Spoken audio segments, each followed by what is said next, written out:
Nós temos lido no livro de Joel, e o texto que lemos, eu gostaria de repetir pelo menos um versículo. Capítulo 1, a gente leu do versículo 1 até o versículo de número 5. Eu quero repetir o versículo de número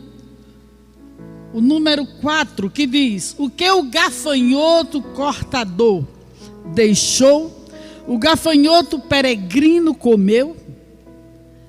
E o que o gafanhoto peregrino deixou, o gafanhoto devastador comeu. E o que o devastador deixou, o devorador comeu. Acordem, bêbados, e chorem, lamentem-se todos vocês, bebedores de vinho, gritem. Na verdade, nós estamos diante de um livro pequeno chamado Os Profetas Menores, não porque eles tenham menor importância, mas porque a sua mensagem foi menor, por exemplo, do que a mensagem de Isaías, de Jeremias e outros mais. Então, todo este livro, que são 3 capítulos, é profundamente teocêntrico. A gente vê Deus agindo aqui de várias formas. E lendo este livro, eu fiz uma pergunta para aplicar esse texto do livro, são 3 capítulos, aplicar a nossa realidade contemporânea, nesse evento mundial de pandemia.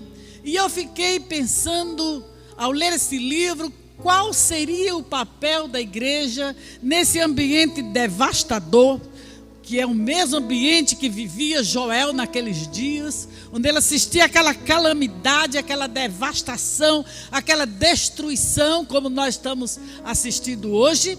Então fiquei perguntando, qual seria o nosso papel?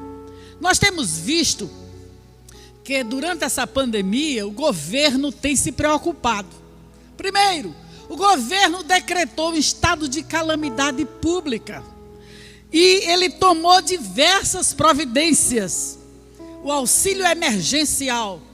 Semana passada um irmão ligou para mim tão alegre, ele sempre está conosco, a gente sempre atende as necessidades que são grandes, e ele muito contente porque chegou no banco e estava lá o dinheiro no seu CPF. É o auxílio emergencial, é uma providência que o governo está tomando para assistir nesse momento de calamidade.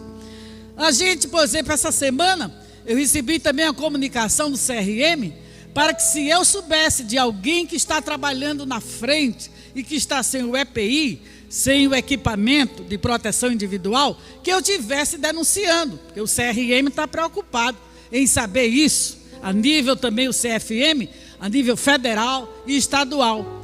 Então são ações que nós estamos vendo sendo tomadas. O Ministério da Saúde, ele tem feito hospitais de campanha. Por exemplo, eu estava olhando hospitais que nem tem ninguém, nem tem nada ainda, mas está lá como hospital de campanha. Mas, sem analisar o mérito da questão, é o que estão fazendo. Respiradores são comprados, enfim, há uma preocupação do governo para desenvolver o seu papel e tomar providências. Enquanto o Ministério da Saúde quer diminuir a quantidade de mortes, o sofrimento das pessoas, o Ministério da Economia também já está prevenindo subnutrição e até morte por fome. E nós? Essa é a grande pergunta. E nós, como igreja, nós também temos ministério. Nós temos o Ministério da Reconciliação. Eu sei que Deus, através do reino dele, então o reino de Deus é esse domínio que ele tem sobre tudo e sobre todos. Mas nós, como igreja, não somos em nós mesmos, igreja, é reino de Deus, mas nós somos agentes do reino. E nós temos um ministério também, não podemos ficar de braços cruzados nem acomodados. Então nós temos o Ministério da Reconciliação. É como se Deus, por nós, fizesse o apelo: reconciliai-vos com Deus. É hora de voltar-se para Deus. Esse, de fato, deve ser o apelo da igreja. Um apelo para a reconciliação com Deus. porque nós temos a responsabilidade e precisamos exatamente trazer à nossa memória essa mensagem que faz mais de 2000 anos. Aproximadamente, segundo alguns comentaristas, 2.800 anos que Joel escreveu. Mas nós precisamos reinterpretar, realinhar, precisamos rever esta calamidade que acontecia nos tempos de Joel e trazê-lo à luz da Escritura para aplicar aos nossos dias. E eu encontrei aqui muitas respostas para as diversas perguntas que nós fazemos. Todos nós estamos questionando, uns de uma forma, outros de outra. E eu fiz algumas questões aqui, para que através da palavra nós estivéssemos respondendo. E eu creio que você que está aí participando, como internauta, ouvindo, vendo, você também tem as suas questões. E eu fiz algumas perguntas. Primeiro, por que veio esta calamidade? Por que veio esse juízo de Deus sobre nós? Porque sabemos que Deus está no controle de tudo. Até o fio dos nossos cabelos estão contados. Não cai nada sem a permissão de Deus. Então Deus está permitindo. Assim como Ele permitiu que esse exército, Deus chama do seu exército aqui, esse exército de gafanhotos, que parecem na descrição, ele faz uma descrição tão vívida, Joel. Ele diz que esses gafanhotos tinham como dentes de leão. Eles corriam como cavalos, eles subiam nas paredes como soldados e emitiam sons como de carros. Ninguém podia deter esse exército. Era Deus que estava exatamente mandando aquela praga. Era praga para o seu povo, era para Israel. Judá estava sofrendo. O pecado de Judá atraiu o juízo de Deus. Porque veio esta calamidade. Foi o pecado de Judá que atraiu o juízo de Deus. Nós podemos ver de forma clara. Ele faz a princípio um chamamento e um apelo e diz: acordem bêbados, chorem. Sabemos que havia ali pessoas que estavam fazendo culto de forma desordenada, ébrios, cheios de vinho. E os sacerdotes com negligência. E uma coisa muito clara, que fala do pecado de Judá, é quando o apelo de Deus é feito através do profeta, um chamamento ao arrependimento. E ele faz esse chamamento de forma muito clara. Então a primeira grande pergunta: por que vem o juízo de Deus? Então o pecado de Judá, o pecado de Israel, o pecado da igreja, o pecado do mundo atrai o juízo de Deus para as nossas vidas. E todos nós sofremos, como humanos que somos, a repercussão em toda a humanidade que essa calamidade vem, esse vírus. Quando eu estava lendo essa forma como os gafanhotos agiam, literalmente na descrição de Joel, eu podia pensar no vírus que vem correndo, subindo muros, usando essa comparação de Joel. Ninguém pode deter, saindo da Ásia, passando pelas ilhas, Europa, as Américas, sem esquecer a África. Então ele vem como um exército tremendo, avassalador, trazendo juízo, trazendo medo, trazendo terror. Na descrição de Joel, ele mostra também aqui o terror que provocava essa devastação dos gafanhotos. Ele diz: diante deles, povos se contorcem angustiados, todos os rostos ficam pálidos de medo. Joel 2:6. Então essa calamidade que o profeta Joel descreve com detalhes, ele mostra exatamente que é o pecado do povo que trouxe a execução desse juízo de Deus, esta praga de gafanhotos que hoje nós podemos ver de forma clara no mundo inteiro. Não mais só um país, Israel, não só uma tribo, Judá, mas o mundo inteiro sofrendo esta calamidade. Joel, ele descreve com letras muito precisas. Ele diz que esses gafanhotos, eles devastaram, houve uma seca, e depois ele aprofunda a calamidade, ele diz um fogo abrasador, e ele vê em todo o livro o dia do Senhor. Fato que tanto no capítulo 1, como no capítulo 2, como no capítulo 3, o profeta ele sai descrevendo esse evento como sendo parte do dia do Senhor. Todos os profetas falaram, mas é como se essa praga fosse um vislumbre, fosse o início de um juízo maior que viria, e ele culmina isso, clímax, é aquele dia do Senhor que vai acontecer lá no vale de Josafá, no vale de Jezreel, por ocasião da grande tribulação. Ele encerra o seu livro mostrando exatamente, e nós podemos ver os juízos do dia do Senhor que já estão chegando, também descritos no Apocalipse. Então, porque vem o juízo? É o pecado. Você pode dizer, mas eu sou remida no sangue de Jesus, eu sou comprada, eu sou filha adotada por Deus, eu creio na justificação, eu estou me santificando, mas ninguém poderá dizer como o Senhor: quem me convence do pecado?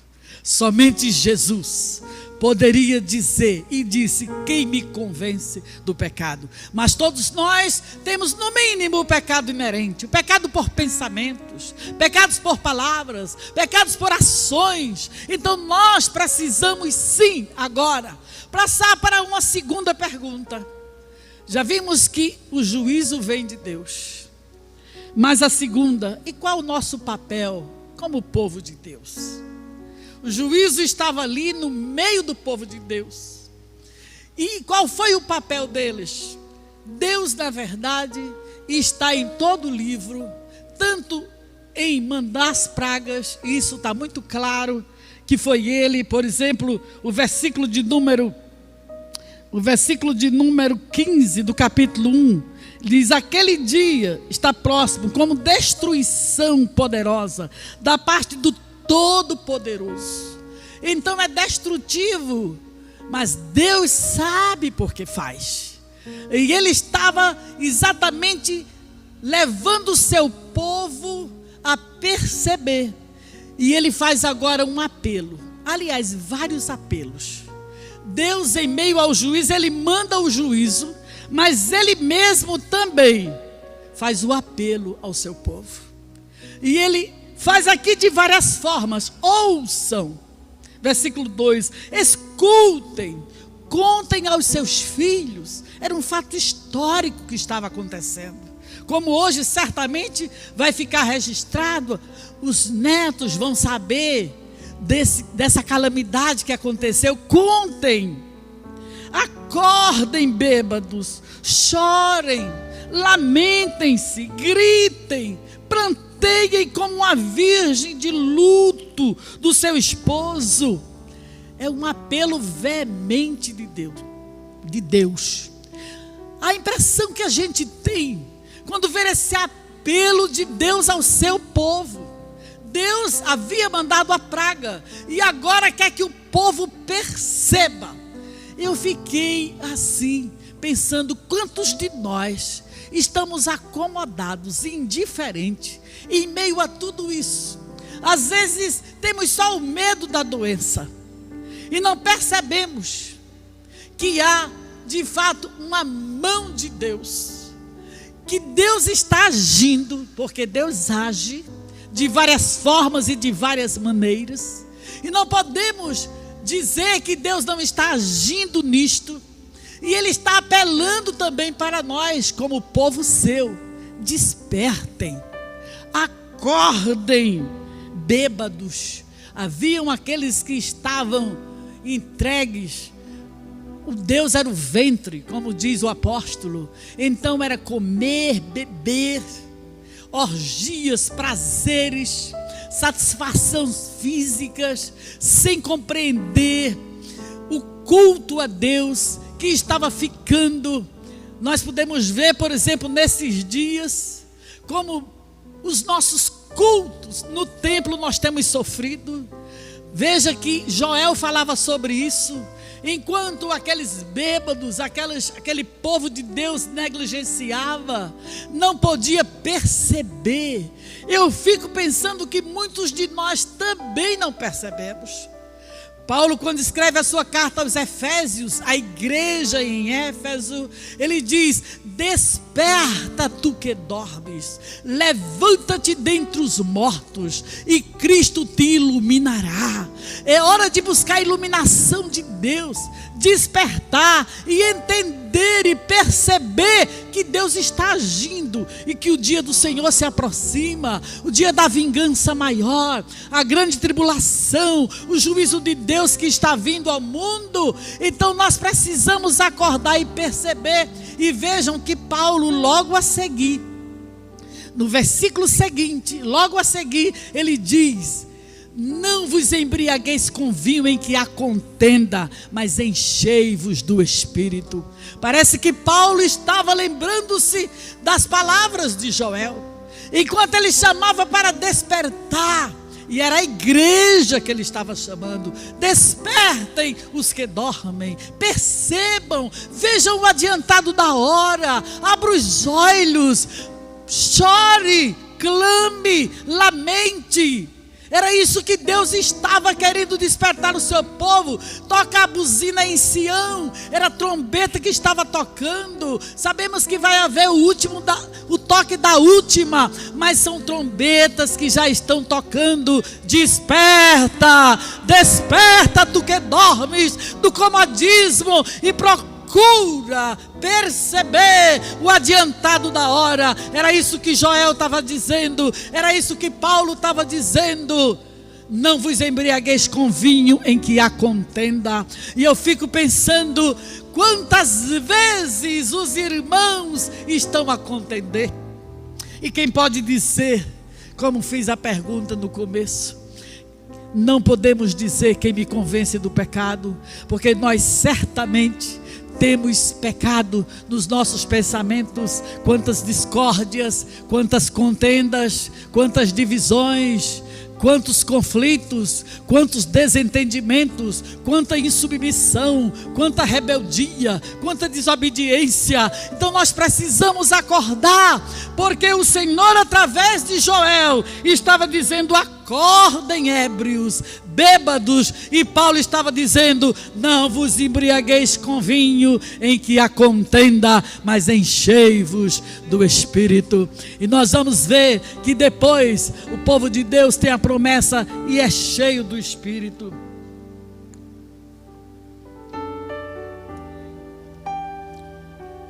Acordemos, pranteia.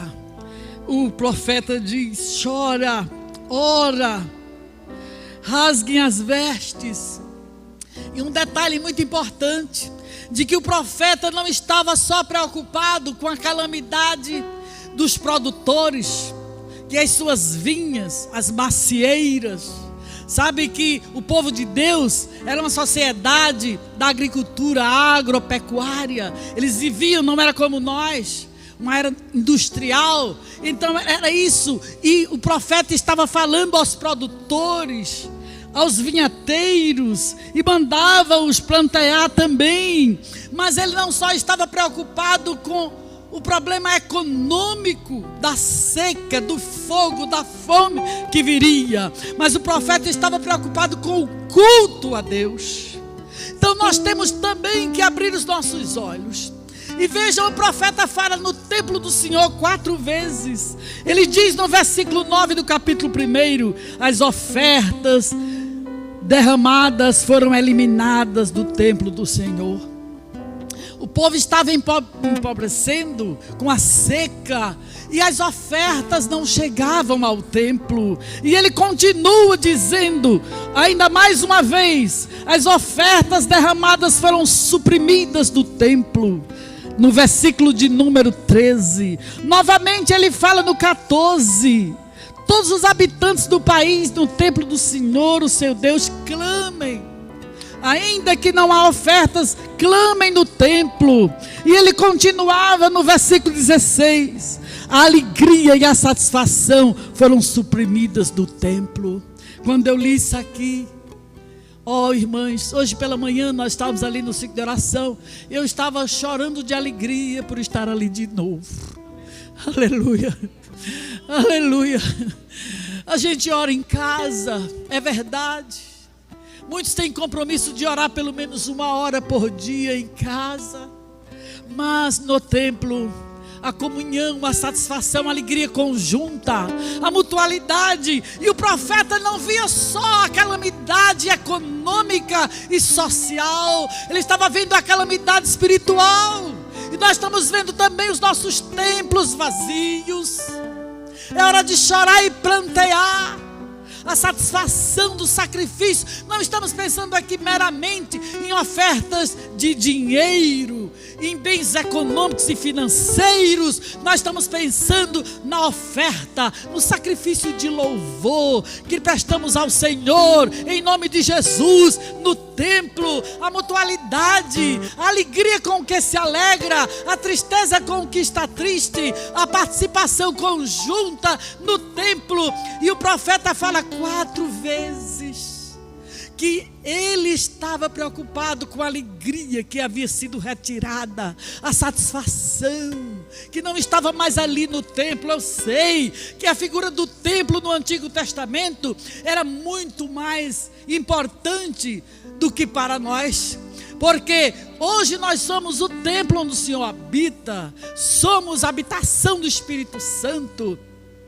Mas a palavra é muito clara que no Novo Testamento, a igreja já não era no Antigo. Nós vemos no livro de Atos que a igreja, todos os dias, no templo e nas casas. Então mesmo no Novo Testamento, a importância do templo é fato que só a partir do 3º século é que os templos ficaram mais construídos, porque a igreja se reunia muito mais nas casas. Isso é as nossas bases bíblicas para os grupos familiares que nós temos aqui na igreja há mais de 30 anos. Então nós entendemos isso, que a casa, o lar, é um local onde a gente pode também adorar, mas sem esquecer o templo, a reunião maior, não a igreja micro lá na casa, mas a igreja macro aqui também no templo. Então o profeta e nós também como igreja não estamos preocupados meramente com as doenças físicas, com a calamidade, com a morte física. Liberdade de culto, onde há o Espírito do Senhor, aí a liberdade, a satisfação, a alegria. O versículo 16, ele fala pela 4ª vez no templo, ele diz: não é verdade que a comida foi eliminada diante dos nossos próprios olhos, é que a alegria e a satisfação foram suprimidas do templo do nosso Deus? Ele faz a pergunta: não somente a comida, pela calamidade da seca que os gafanhotos comiam, devastavam, o fogo, como se não bastasse os gafanhotos. No versículo 19 ele diz: a ti, Senhor, eu clamo, pois o fogo devorou as pastagens. Então era uma calamidade. O exército do Senhor é interessante, porque Deus, Ele é muito mais do que o que a gente pensa. Ele manda na natureza, não somente nos gafanhotos aqui que Deus estava mandando, mas Deus manda no reino mineral. A rocha jorrou água para o povo de Deus. Ele manda no reino animal. O galo cantou 3 vezes antes que Pedro negasse. A jumenta de Balaão advertiu o profeta. Os gafanhotos aqui estavam sendo usados como exército de Deus para destruir, para punir o pecado do povo. Nós vemos de forma tão clara aqui no capítulo 2 e no versículo 11. É o próprio dar início àquela peste terrível, aquela calamidade. Ele diz: o Senhor levanta a sua voz. 2:11. Ele vai à frente do seu exército. Aqueles gafanhotos eram o exército da natureza que Deus manda em tudo. O seu reino é o domínio dele sobre tudo e sobre todos. Como como é grande o seu exército, como são poderosos que obedecem à sua ordem, como é grande o dia do Senhor, como será terrível, quem poderá suportá-lo? Então, essa mensagem do dia do Senhor, que é o dia do juízo, ela perpassa todo o livro, para culminar com o último dia do Senhor, que será lá no Vale de Jezreel, conforme o capítulo 3. Então, o próprio Deus dá início a este juízo.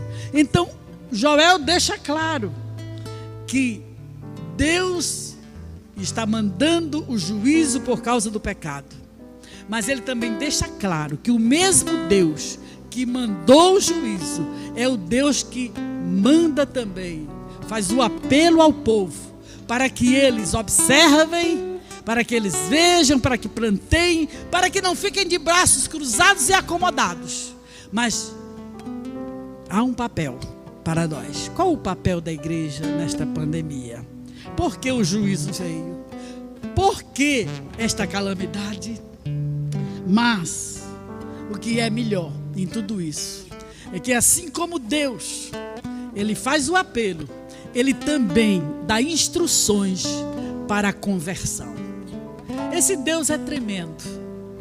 Deus, como um pai, ele disciplina, mas é uma disciplina com amor. Na verdade, ele não tem prazer nisto. Em Lamentações de Jeremias tem um texto muito claro, que Deus não tem prazer em mandar calamidades, em fazer as pessoas sofrer. Não. É como um pai que castiga um filho para que ele mude, para que ele perceba a necessidade de fazer melhor. Então Deus instrui agora o que eles devem fazer para se converter, para mudar a situação. Primeiro chamado de arrependimento está no versículo de número 13 do capítulo 1. Ponham vestes de luto aos sacerdotes, planteiem, chorem alto. Mas o segundo chamado ao arrependimento está no capítulo 2. Então ele faz no capítulo 1, instrui o arrependimento, a conversão, a volta a Deus. E no capítulo 2 ele é mais preciso. Ele faz um chamado ao arrependimento e instrui. Veja o que ele diz, 2:12. Agora, porém, declara o Senhor, voltem para mim de todo o coração, com jejum, lamento e pranto. Rasguem o coração e não as vestes. Voltem-se para o Senhor, o seu Deus. Deus está fazendo um chamamento ao seu povo, um chamamento ao arrependimento. Às vezes nós compreendemos e entendemos que arrependimento é uma mensagem só para aquelas pessoas que não aceitaram Jesus como seu Salvador. Não, arrependimento é metanoia, arrependimento é mudança de pensamento. Nós precisamos estar renovando os nossos pensamentos. E vejam os detalhes, voltem para mim. Deus quer que o povo dele se converta. Essa mensagem é tão forte de arrependimento, que foi a mensagem do precursor de Jesus, João Batista. Foi a mensagem inicial de Jesus: arrependei-vos porque é chegado o reino de Deus. Foi a primeira mensagem dos apóstolos em Atos capítulo 2: arrependei-vos. Esta é a mensagem. E Deus aqui, através do profeta Joel, e para nós nesses dias, Deus está dizendo: se convertam, voltem-se para mim, mudem a atitude, mudem o pensamento. E essa mensagem não deixa ninguém de fora. Todos nós estamos dentro desta mensagem. É preciso converter-se, é preciso voltar-se. Voltem-se para mim, é para Deus. Às vezes nós estamos tão acostumados com a religiosidade, e às vezes fazemos as nossas tarefas religiosas, como a igreja de Éfeso, que fazia incansavelmente a sua tarefa. Eles eram até apologistas. Deus disse: eu conheço a obra de vocês, mas eu tenho algo contra vocês. Vocês desprezaram o primeiro amor. Então as 7 igrejas da Ásia, exceto Filadélfia e outra mais, que não tem essa advertência do Senhor, mas todas precisam de arrependimento, aquelas igrejas. Então, o arrependimento é uma volta para Deus. Não é ser um mero religioso. Nós não queremos meramente voltar ao templo. Não é essa coisa concreta, tangível, palpável e visível apenas. Quando ele diz rasguem o coração, ele quer algo mais profundo, íntimo. Ele quer que nós nos convertemos de coração. A conversão tinha que ser primeiro a Ele. Voltem-se para mim. Às vezes nós estamos nos voltando para tantas coisas. O nosso coração enganoso. Há tantos ídolos no nosso coração. E ídolo é tudo aquilo que toma o lugar de Deus. Quantas vezes, por exemplo, o irmão deixa de vir ao culto para ficar assistindo um jogo de futebol? Imagina, ele está voltado para quem? Está voltado para quê? Onde está o coração dele? Onde está o tesouro? Aí está o coração. Então nós precisamos nos voltar para Deus. São tantos ídolos modernos, são tantos ídolos. O nosso coração, já disse alguém que o nosso coração é uma fábrica de ídolos. É fato, o profeta diz que o nosso coração é enganoso. Então nós precisamos nos voltar para Deus. Voltem-se para mim, se convertam, se arrependam de todo o coração. Não rasguem somente as vossas vestes. Então alguém poderia exteriormente rasgar as vestes, manifestar-se. Não, Deus não queria somente isso. Era um costume, né? Entre eles, quando tinha qualquer problema. Lá nós vemos isso várias vezes, por exemplo, no livro de Esté, quando eles fazem aquele jejum, rasgam as vestes, Mardoqueu, etc. Mas o que Deus quer não é meramente um rasgar de vestes. Deus quer um rasgar de coração. Ó Senhor, que eu possa rasgar o meu coração, que eu possa me voltar para Ti, e que não deixe que nada nem ninguém seja ídolo na minha vida. Qualquer coisa, qualquer pessoa que toma o lugar de Deus na nossa vida, então nós não somos íntegros para com Deus. Deus quer integridade, Deus quer completude, Deus quer coração inteiro. É isso que o Senhor está pedindo a nós. Arrependam-se, venham para mim, voltem-se, gastem mais tempo comigo, se dediquem a mim, consagrem as suas vidas. O Senhor está dizendo, você não percebe? Você já viu falar disso outras vezes? Uma calamidade semelhante a essa? Veja, desperte, abra os seus olhos, volte-se para Deus, com choro, com oração, com lágrimas, com conversão, com renovação de entendimento, com um novo pensamento. Pensai nas coisas de Deus. Então o profeta estava pensando de como culto a Deus. Quantas vezes, ainda em liberdade, os nossos templos vazios, ou às vezes metade, porque muitos de nós não percebemos a necessidade, não temos sede de Deus, não temos fome de Deus. É preciso, ó Senhor, desperta o teu povo, desperta a tua igreja, para que possamos, Senhor, não nos embriagar com vinhos em que há contendas, em que há conflitos, em que aquilo que afasta-nos de Ti, mas que possamos ser cheios do Espírito. E Deus responde ao clamor. Terceira parte, Deus responde às orações e o clamor do seu povo, e Ele restaura, e Ele diz restituir. Ele promete compensar, restituir aquilo que os gafanhotos destruíram. Ele vai restituir. Na verdade, o Senhor estava prometendo uma restauração social, econômica, mas não era somente isso que Ele ia dar ao seu povo. Ele não queria meramente prosperidade material. Ele faz uma promessa maior, porque o povo rasgou as vestes, o povo clamou, o povo orou, o povo se arrependeu e Deus respondeu.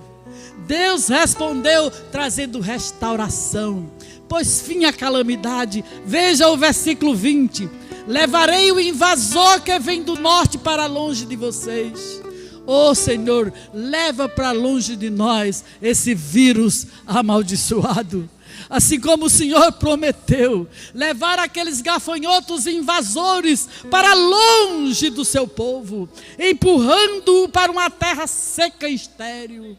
Era isso que o Senhor estava dizendo, e eles haveriam de ser espalhados, aqueles gafanhotos morreriam e exalariam o seu mau cheiro. Então, assim como Deus que deu início, no versículo 11, como lemos, com aquele grande exército de gafanhotos, Ele agora põe o fim, porque dele, por Ele e para Ele são todas as coisas. E Ele diz: eu vou mandar embora e vou restaurar. É isso que nós queremos, orar para que o Senhor mande embora esse mal, essa calamidade, mas não somente para trazer prosperidade material.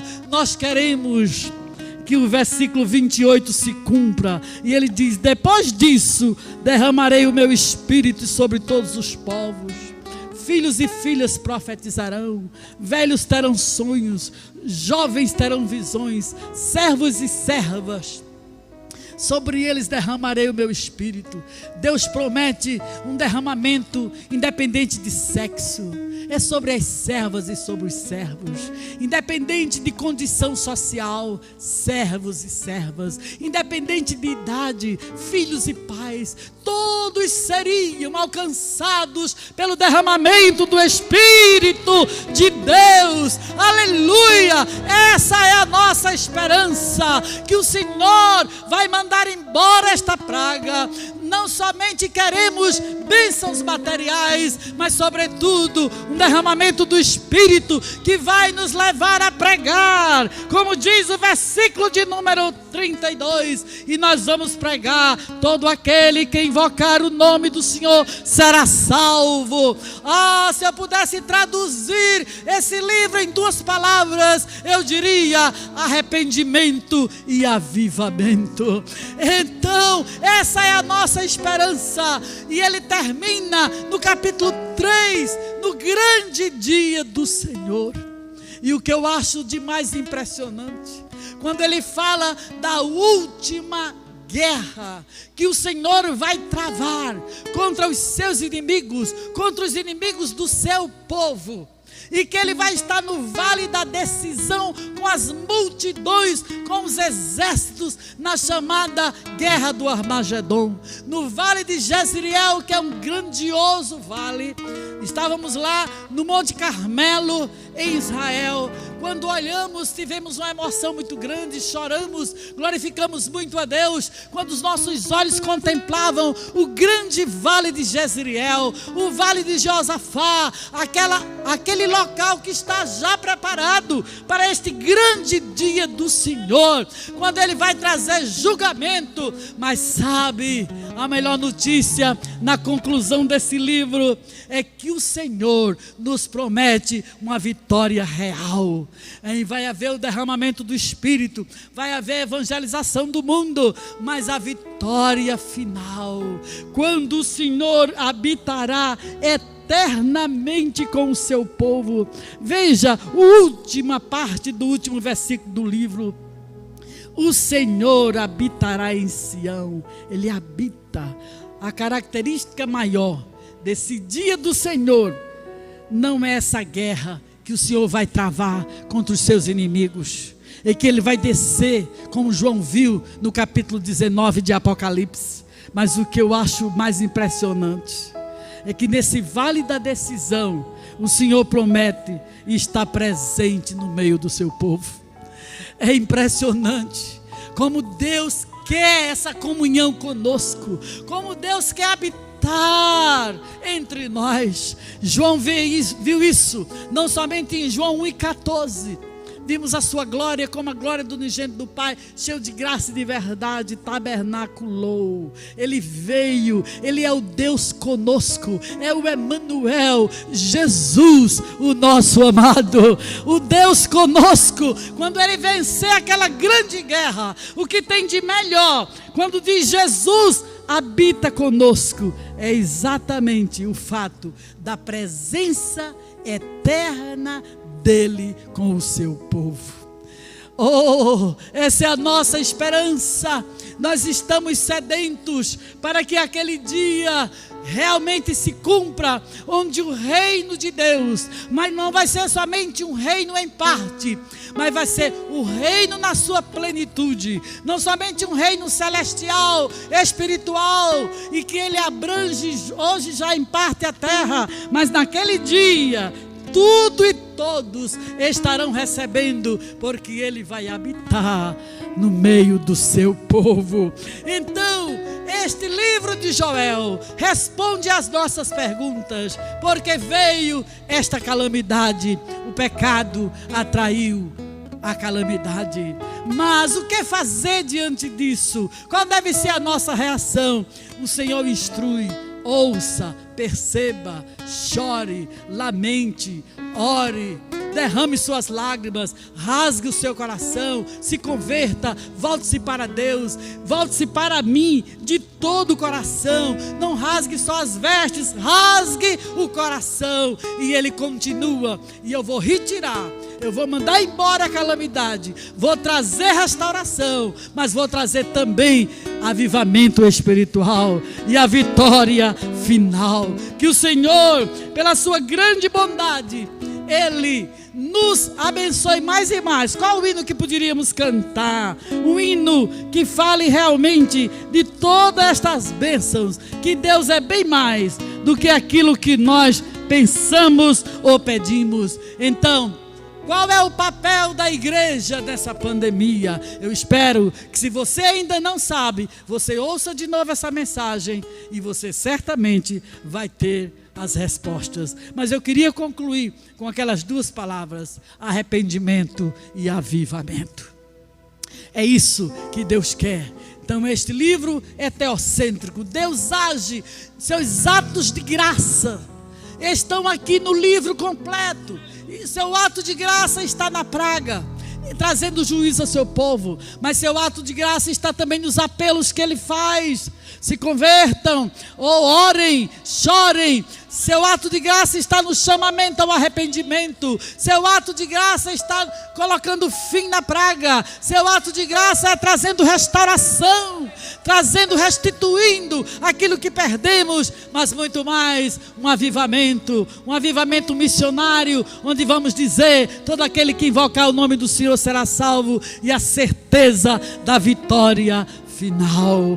Aleluia! Que o Senhor, em Cristo Jesus, nos dê a sua graça, e que a igreja possa despertar, nós possamos despertar muito mais, rasgar o nosso coração